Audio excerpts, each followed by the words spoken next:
अस्सलाम वालेकुम रहमतुल्लाहि व बरकातुहू। ठंडी का मौसम चल रहा है, लोग बड़ी मुशक्क़त के साथ वज़ू करके नमाज़ पढ़ रहे हैं।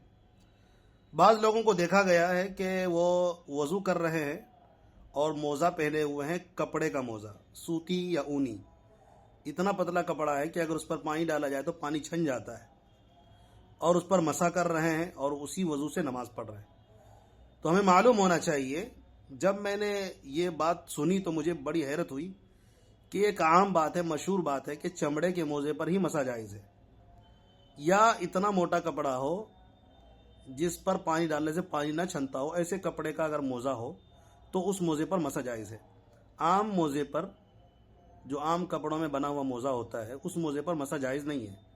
जो लोग कर रहे हैं उनको समझना चाहिए, अपना वज़ू भी ख़राब ना करें और अपनी नमाज भी ख़राब ना करें। वज़ू की भी हिफाजत करें, नमाज की भी हिफाजत करें। अस्सलामु अलैकुम रहमतुल्लाहि व बरकातुहू।